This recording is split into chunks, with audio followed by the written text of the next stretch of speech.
Baik, bismillahirrahmanirrahim. Assalamualaikum warahmatullahi wabarakatuh, Pak. Perkenalkan, nama saya Dr. Muhammad Adina Kame, Pak. Izin memastikan untuk identitasnya terlebih dahulu ya, Pak. Pak, benar dengan nama Bapak Jarudin? Iya. Lalu untuk jenis kelaminnya laki-laki, untuk usianya itu 30 tahun ya, Pak? Iya. Lalu untuk selanjutnya, untuk alamatnya di Jalan Bawean, apa benar? Iya. Lalu untuk sukunya suku Sunda. Lalu untuk agamanya itu agama Islam ya, Pak? Iya. Baik, jadi di sini hari ini kita akan melakukan pemeriksaan fisik ya Pak, yang dimana tujuannya itu untuk menegakkan diagnosis.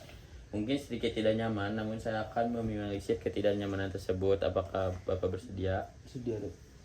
Baik, di sini saya akan mencuci tangan terlebih dahulu sesuai nama lengkap WHO ya Pak. Baik, di sini kita lihat terlebih dahulu untuk penilaian tingkat kesadarannya terlebih dahulu, di mana di sini untuk pasien itu tampak sadar atau kompleks medis. Lalu di sini untuk kesan sakitnya kita lihat apakah pasien itu terlihat sakit atau tidak. Di sini tidak. Lalu selanjutnya apakah terdapat nyeri atau jatuh atau trauma atau kronis. Di sini tidak. Lalu kita tentukan apakah dia itu sakitnya itu ringan, sedang, apa berat. Di sini ringan. Lalu selanjutnya di sini kita terlebih dahulu meriksa dari kepalanya terlebih dahulu, yang dimana untuk meriksa kepala itu kita lakukan inspeksi terlebih dahulu dari ukuran kepalanya itu, yang dimana apakah dia itu makrosefali atau deformitas, apakah ada deformitas atau adanya massa.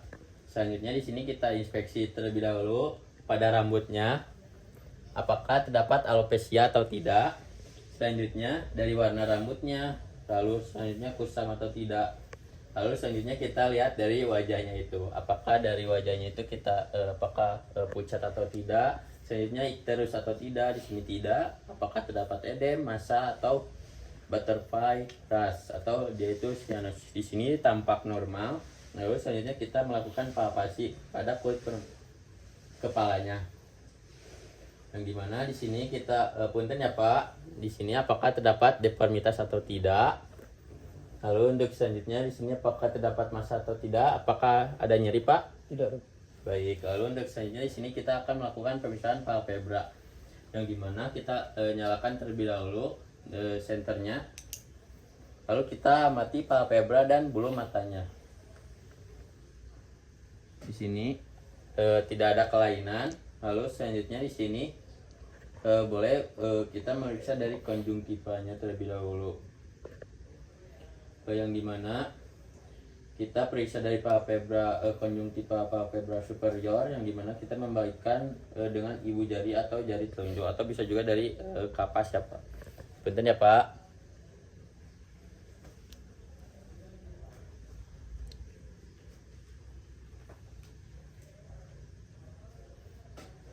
Di sini tidak terdapat kelainan atau normal. Lalu untuk selanjutnya di sini dan tidak terdapat cobblestone. Lalu untuk selanjutnya konjungtiva bulbi, yang dimana mengarahkan ke konjungtiva mata. Pasien dimohon boleh untuk melirik ke kanan atau ke kiri ya Pak.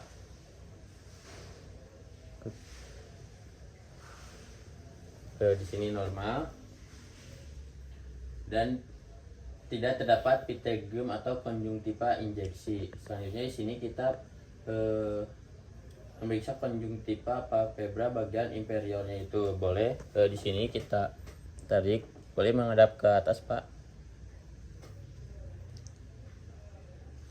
Di sini normal. Lalu untuk selanjutnya di sini dan tidak terdapat ikterusnya.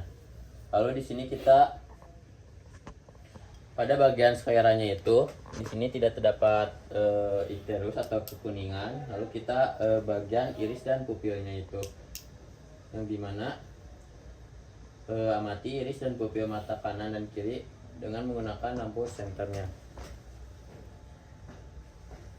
Jadi dulu selanjutnya di sini iris dan pupilnya itu berbentuk bulat, simetris kanan dan kirinya, dan letaknya itu sentral. Lalu untuk diameternya itu 3 sampai 4 mm. Lalu kita meriksa dari pergerakan bola matanya. Punten ya Pak.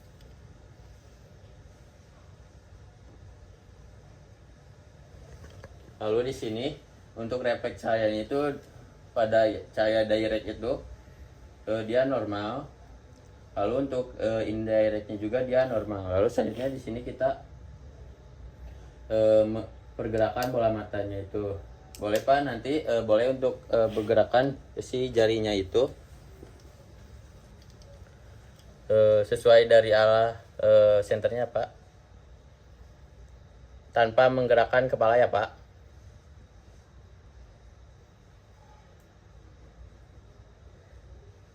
Lalu di sini untuk pergerakannya itu normal. Lalu untuk selanjutnya di sini ke bagian telinga, yang dimana di bagian telinga kita lakukan inspeksi terlebih dahulu dari daun telinganya. Dari posterior auricula daerah mastoid, kita lihat apakah terdapat deformitas atau tidak, benjolan atau tidak, atau apakah terdapat adanya lesi atau tidak. Selanjutnya di sini kita lakukan palpasi pada auricula, apakah terdapat nyeri tekan atau tidak. Apakah nyeri Pak? Tidak. Lalu apakah terdapat massa atau tidak? Di sini tidak terdapat massa.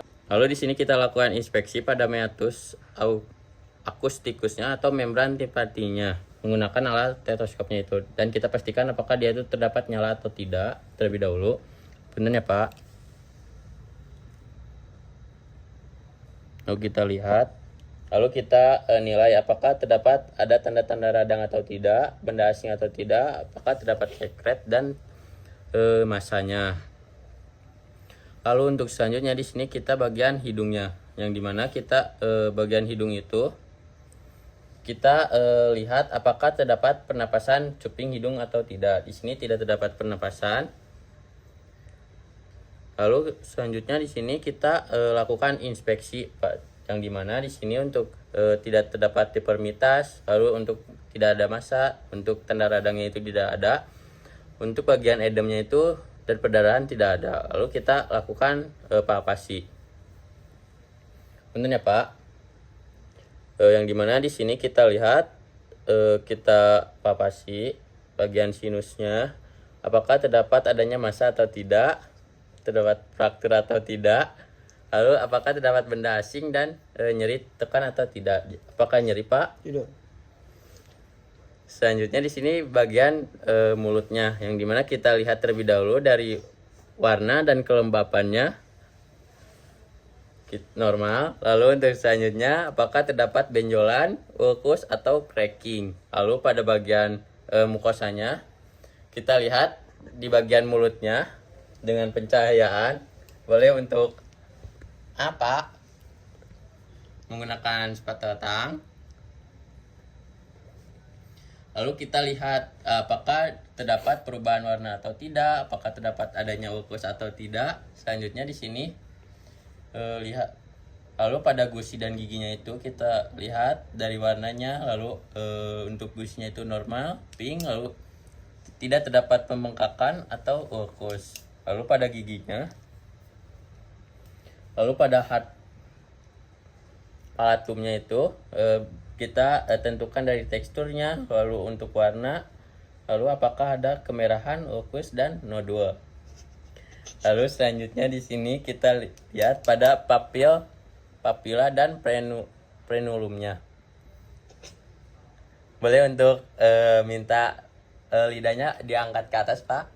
Lalu untuk selanjutnya di sini kita pemeriksaan paring. Boleh Pak untuk buka mulutnya. Lalu untuk selanjutnya kemudian masukkan spatula tangnya 2-3 anterior mulut. Pak bilang apa? Lalu untuk selanjutnya di sini kita inspeksi dari warnanya, warna mukosanya, kesimetrisannya, lalu eksudatnya. Selanjutnya apakah terdapat pembekakan, ulcer, lalu pada supraletnya dan pada uvula dan faringnya itu. Lalu kita naikkan sofalet dan deviasi, apakah terdapat deviasi uvula atau tidak, yang dimana di situ ada kelemahan nervus 10 atau tidak. Lalu untuk selanjutnya kita pemeriksa dari si tonsilnya itu, yang dimana untuk T0 dia itu tidak adanya tonsil atau pernah di tonsilektomi. T1 itu normal. Lalu untuk T2 itu dia membesar mencapai pilar tonsil. Lalu T3 itu membesar melebihi pilar tonsil, dan T4 membesar hingga melewati batas tengah upula. Lalu kita lihat tonsilnya itu apakah terdapat normal atau hiperemis, lalu apakah halus, berbenjol-benjol, atau adanya detritus atau tidak, apakah terdapat pelebaran kripta atau tidak. Baik, di sini kita lakukan pemeriksaan lehernya. Di sini kita inspeksi terlebih dahulu apakah terdapat simetris atau tidak. Di sini normal. Lalu apakah terdapat massa atau tidak? Tidak ada. Untuk pembesaran kelenjarnya itu juga tidak ada, dan kelenjar getah bening tidak ada. Baik, di sini kita identifikasi vena jugularisnya internal atau eksternal, yang dimana kita gunakan penolik terlebih dahulu untuk mencari denyut si undulasinya itu. Lalu untuk selanjutnya di sini tempatkan penggaris, mencari panjangnya horizontal. Lalu setelah itu tepatkan, kemudian ukur vertikal dan sudut eksternal terhadap garis horizontal. Lalu untuk sudut sternumnya itu kira-kira 5 cm di atas atrium kanan.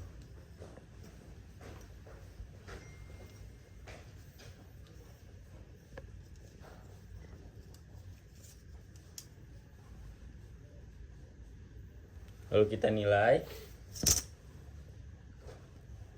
apakah lalu untuk si tekannya itu nanti diukur sebagai 5 plus. Lalu untuk selanjutnya jarak tersebut adalah tekanan vena jugularisnya itu. Lalu untuk selanjutnya di denyut nadi karotisnya, yang dimana untuk arteri karotis itu kita menilai amplitudo dari si dan kontur-konturnya. Lalu untuk selanjutnya di sini kita pemeriksaan lanjut ke kelenjar tiroidnya, yang dimana kita inspeksi terlebih dahulu dan palpasi apakah terdapat pembesaran atau tidak, yang dimana di sini dan ada di belakang pasien juga. Lalu posisi pasien sebaiknya duduk dan bisa juga sambil terlentang. Lalu kita lakukan palpasi di kelenjar getah bening, yang dimana pada preaurikular, lalu di bagian aurikular, oksipital, tonsiler, dan submandibular. Baik, alhamdulillahirobbilalamin. Untuk pemeriksaan sudah selesai ya Pak. Mohon maaf bila ada kekurangan. Wassalamualaikum warahmatullahi wabarakatuh.